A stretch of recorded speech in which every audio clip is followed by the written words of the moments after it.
मैं आपको हालात बताता हूं। 45 केंद्रीय विद्यालय हैं देश के अंदर।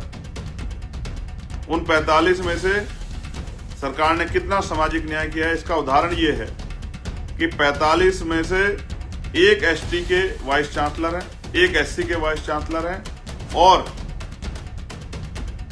5 ओबीसी वर्ग के वाइस चांसलर हैं, जिनकी आबादी 85% है। उनके 7 कुलपति हैं और 38 स्वर्ण जाति के वाइस चांसलर। आप मेरी बात को गलत समझे तो आप इसको चेक करा। कोटे की जगह हमारी बच्चों को जो पढ़ती हैं, हमें बच्चों के लेटर आते हैं, कोटे की जगह बोलते हो कि कोठे जो है आप कोठे वाले। ठीक है, जिस तरह से आप अपमानित करते हो, आपके अंदर जहर भरा हुआ है। एक हमारी बिटियां हैं, टीना ढाबी, जो आईपीएस जो आईएएस टॉपर हैं, सिविल सर्विस की टॉपर हैं। कल वो किसी ध्वजारोहण के कार्यक्रम में थी 26 जनवरी पर, जहां वो पोस्टिंग है। एक उनसे थोड़ा सा जो है खड़े होने में थोड़ी सी गलती हुई। किस तरह से सोशल मीडिया पे उनका मजाक बनाया गया। उनके जो है वो टॉपर है, सारे टेस्ट टॉप करके ही वो आई है, तब पास करके तभी टॉपर बनी है, लेकिन आरक्षण के नाम पे किस तरह उनको अपमानित किया गया, वो पूरे सोशल मीडिया के जरिए तमाम लोगों ने देखा। वैसे तो आप बड़ी हिंदुत्व की बात करते हैं, कहते हैं हम सब लोग भाई हैं, लेकिन आपकी सरकार कोई किसी भी नई परमिशन को अलाउ नहीं कर रही है। उसी दिन बजट प्रस्तुतीकरण का कार्यक्रम रख के आपने इतने बड़े समाज को नीचा दिखाने का काम किया, उनकी आस्था पे चोट करने का काम किया। सरकार ने अगर आने वाले दिनों में अगर इस पर फैसला नहीं लिया तो इसके परिणाम अच्छे नहीं होंगे। मैं सरकार को ये बताना चाहता हूं। साथियों, सरकार ने एक बहुत ही गैर जिम्मेदाराना काम किया है और वो ये है कि 2011 की जनगणना के अनुसार देश भर में लगभग 30 करोड़ से ज्यादा शेड्यूल कास्ट के लोग रहते हैं और उनमें एक बहुत बड़ा समाज है जो जगत गुरु सतगुरु रविदास जी महाराज में आस्था रखता है। क्या जवाब है इसका प्रधानमंत्री जी के पास? क्या जवाब है सांस्कृतिक जो कार्य मंत्रालय देख रहे हैं उनके पास, मंत्री जी के पास? क्या जवाब है इस पूरी सरकार के पास, राज्य सरकारों के पास? आपने जगत गुरु सतगुरु रविदास जी महाराज जी की प्रकाश पर्व पे अवकाश घोषित नहीं किया। मैं ये पूछना चाहता हूं, कल उनकी पीढ़ियां जो हैं, जो उनकी आने वाली नस्लें हैं या जो उनके छोटे बच्चे हैं, वो अपने कल्चर को, अपनी सांस्कृतिक विरासत को जानना चाहते हैं, अपने धार्मिक स्थलों पे जाके जो है गुरुजी की जयंती मनाना चाहते हैं। हालांकि आपकी सरकार में नई परमिशन तो नहीं हो रही। मैंने आपको लेटर भी लिखा उत्तर प्रदेश के मुख्यमंत्री जी को, आपकी सरकार में नई परमिशन नहीं हो रही है, नई परमिशन नहीं दी जा रही है कि आप अपनी धार्मिक जो है कार्यक्रम को सफल बना ले। ठीक है, वैसे तो आप बड़ी हिंदुत्व की बात करते हैं, कहते हैं हम सब लोग भाई हैं, लेकिन आपकी सरकार कोई किसी भी नई परमिशन को अलाउ नहीं कर रही है। हजारों जगह पे लोग अपने धार्मिक कार्यक्रम को, गुरुजी की जयंती को मनाना चाहते हैं, लेकिन आपने उसी दिन बजट प्रस्तुतीकरण का कार्यक्रम रख के आपने इतने बड़े समाज को नीचा दिखाने का काम किया, उनकी आस्था पे चोट करने का काम किया। सरकार ने अगर आने वाले दिनों में अगर इस पर फैसला नहीं लिया तो इसके परिणाम अच्छे नहीं होंगे। मैं सरकार को ये बताना चाहता हूं, किसी भी कीमत पे जगत गुरु सतगुरु रविदास जी महाराज को मानने वाले लोग जो अपने परिवारों के साथ रह के अपने जो है धार्मिक कार्यक्रम को करना चाहते थे, उनके मन पे जो आपने चोट पहुंचाने का काम किया है, ये अच्छी बात नहीं। हो सकता है मेरी बात सुनने के बाद आप लोग को इस तरह की घोषणा वगैरह करके जो है कोशिश करो डैमेज कंट्रोल करने की, लेकिन ये अच्छा नहीं। मैं आपको चेतावनी के तौर पे कहना चाहता हूं कि आपके द्वारा जिस तरह से इतने बड़े समाज के मान सम्मान पे ये जो अपराध करने का काम आपने किया, उनको अपमानित करने का काम किया, ये हमारा समाज भूलेगा नहीं। ये कमजोर वर्गों में जो सतगुरु रविदास जी महाराज में आस्था रखते हैं। प्रधानमंत्री जाते हैं बनारस माथा टेकने के लिए और आप एक तरफ माथा टेकने की बात करते हैं, गुरुजी के आदर्शों पर चलने की बात करते हैं, वहीं उनके गजेटेड अवकाश के दिन जो है आप बजट प्रस्तुतिकरण कराते हैं और कोई छुट्टी आपने घोषित नहीं की है। ये स्पष्ट करता है कि आप कितना जो है आपके कथनी और करनी में कितना फर्क है। तो ये समाज देख रहा है। मैं जानकारी इसलिए दे रहा हूं कि हमारे लोगों को पता लगे कि किस तरह उनकी जो है धार्मिक आस्थाओं पे चोट पहुंचाई जा रही है। इस देश में जिनका राजकाज नहीं होता उनकी धार्मिक आस्थाओं का कोई मतलब नहीं बनता। ये बात बहुत समझने की बात है हमारे लोगों के लिए। मैं आपको हालात बताता हूं। 45 केंद्रीय विद्यालय हैं देश के अंदर।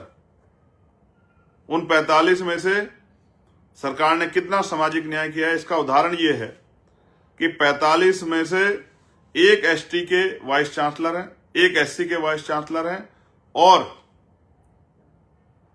5 ओबीसी वर्ग के वाइस चांसलर हैं, जिनकी आबादी 85% है। उनके 7 कुलपति हैं और 38 स्वर्ण जाति के वाइस चांसलर हैं।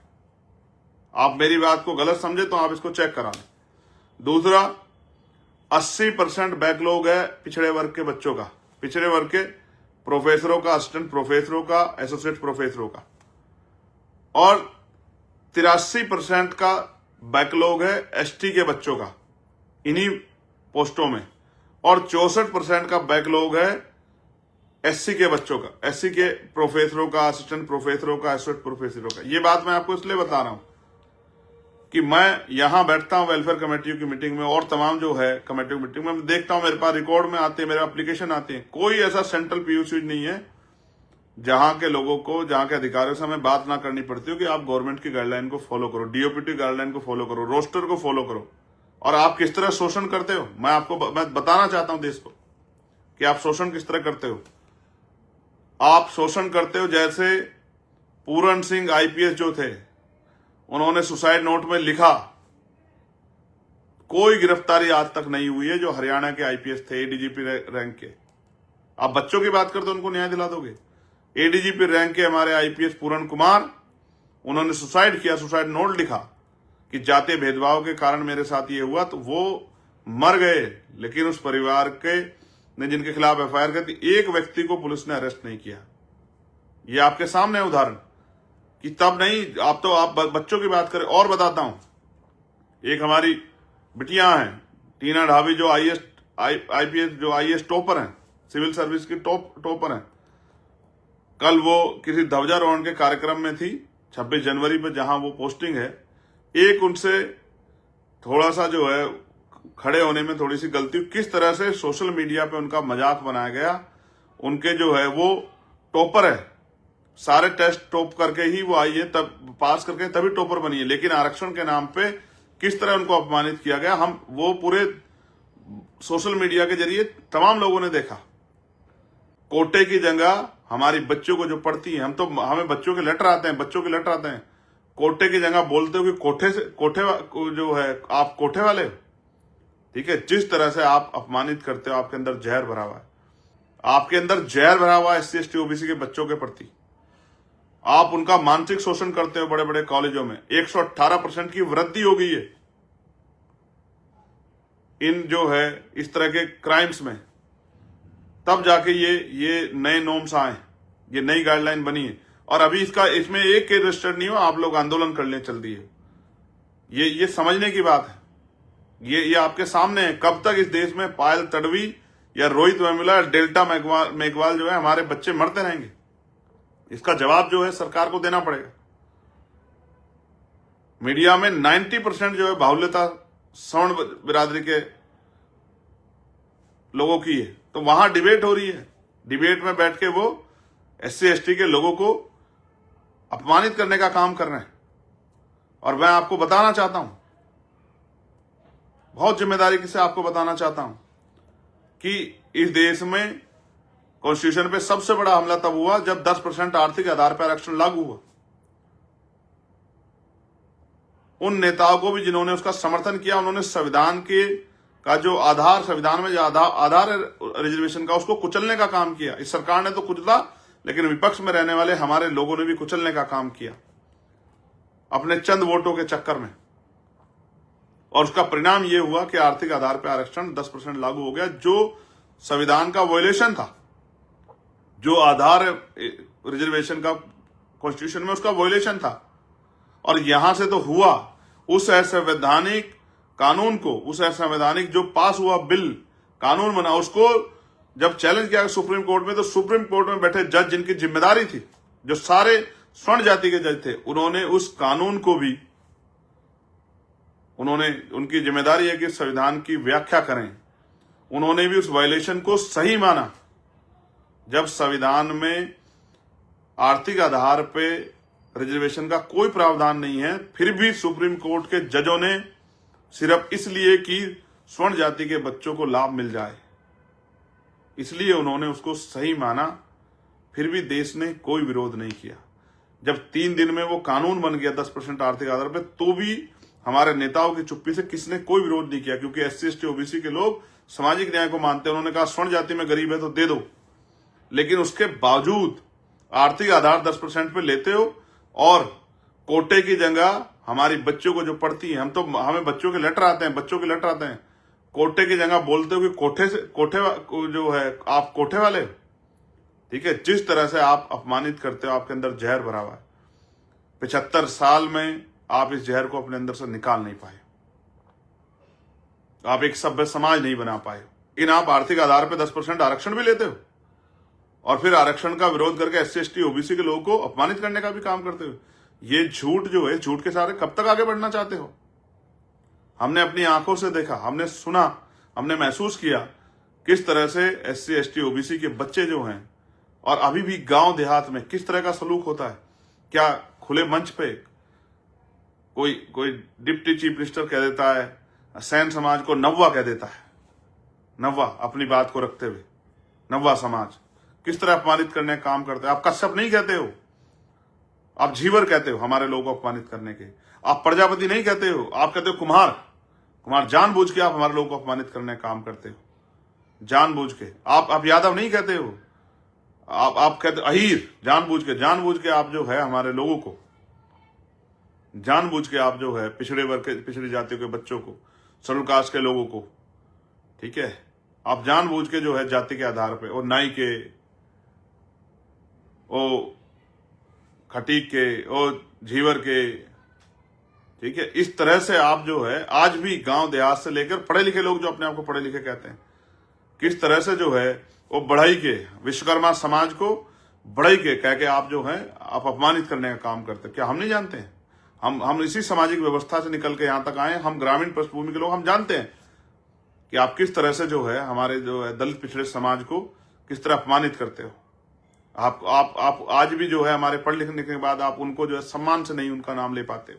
ये सब हम लोग देख रहे हैं, और मैं धन्यवाद दूंगा एक ही बात के लिए कि इस नॉर्म्स में आपने SC ST के साथ OBC को भी जोड़ा, OBC को भी जोड़ के आपने बताया कि हम ये जाति के आधार पे जो कुछ OBC के साथियों को जो घमंड हो गया था, वो भी अपने आप को स्वर्ण समझने लगे, तो उनको भी आपने बताया कि इस नॉर्म्स में कि उनको भी, उनका भी उत्पीड़न होता है।